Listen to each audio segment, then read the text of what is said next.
যায় ধোনি মাঠ থেকে বেরিয়ে যাচ্ছেন। তাকে দেখে কিছুটা বিস্মিত হন চেন্নাইয়ের অন্য ক্রিকেটাররা। সেই সময় পাশ দিয়ে লাইন করে মাঠে ঢুকছিলেন বিরাট কোহলিরা। বেঙ্গালুরুর কয়েকজন ক্রিকেটার এবং সাপোর্ট স্টাফের সঙ্গে সামান্য করমর্দন করেই চলে যান ধোনি। তিনি ক্ষুব্ধ ধোনির ভিডিও ভাইরাল হয়েছে সমাজ মাধ্যমে। হঠাৎ কেন ধোনি এরকম করলেন? চেন্নাইয়ের ক্রিকেটারদের সঙ্গে করমর্দন করার সময় ধোনির খোঁজ করেন কোহলিও, কিন্তু ততক্ষণে তিনি চলে গিয়েছেন। Welcome my channel. আসসালামু আলাইকুম। ম্যাচ হেরে হতাশ ধোনি, কোহলিদের সঙ্গে শুভেচ্ছা বিনিময় না করে ছাড়লেন মাঠ।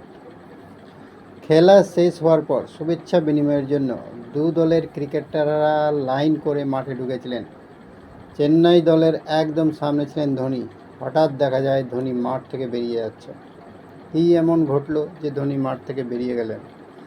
মহেন্দ্র সিং ধোনি তার ক্রিকেটীয় দক্ষতার পাশাপাশি ঠান্ডা মাথার জন্যও পরিচিত। সেই ধোনি মেজাজ নিয়ন্ত্রণ করতে পারলেন না বেঙ্গালুরু রয়্যাল চ্যালেঞ্জার্সের চেন্নাই সুপার কিংস ম্যাচের পর। শুভেচ্ছা বিনিময়ের জন্য সতীর্থদের সঙ্গে মাঠে গিয়েও ফিরে যান সাজঘরে। ম্যাচ না জিতলেও চলতো চেন্নাইয়ের। বেঙ্গালুরুর বিরুদ্ধে 201 রান করতে পারলেই আইপিএলের প্লে অফে জায়গা করে নিত চেন্নাই, কিন্তু তাও হয়নি। সুবিধাজনক জায়গা থেকেও আইপিএল থেকে ছিটকে যেতে হলো চেন্নাইকে। ভাবতে পারেননি 5 বারের চ্যাম্পিয়ন দলের অধিনায়ক। নিজেও ব্যাট হাতে দলকে লক্ষ্যে পৌঁছে দেওয়ার চেষ্টা করে ব্যর্থ হন। শেষ ওভারে আউট হওয়ার পর ব্যাটে ঘুষি মারতেও দেখা যায় ধোনিকে। ম্যাচ শেষে নিজের হতাশা নিয়ন্ত্রণ করতে পারছিলেন না মাহি। ক্রিকেট জীবনের শেষ প্রান্তে চলে আসা উইকেটরক্ষক ব্যাটসম্যানের হতাশা, ক্ষোভের বহিঃপ্রকাশ শনিবার দেখা গেল চিন্নাস্বামী স্টেডিয়ামে।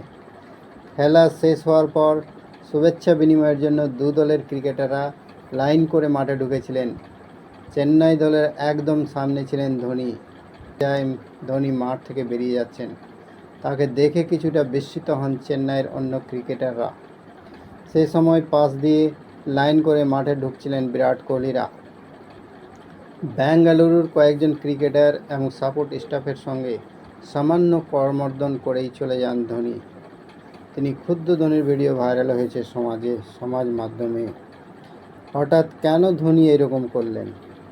চেন্নাইয়ের ক্রিকেটারদের সঙ্গে করমর্দন করার সময় ধোনির খোঁজ করেন কোহলিও, কিন্তু ততক্ষণে তিনি চলে গিয়েছেন সাজঘরে সকলের চোখের আড়ালে। নিজেকে ঠান্ডা করে হয়তো নিজেকে লুকিয়ে ফেললেন ক্যাপ্টেন কুল।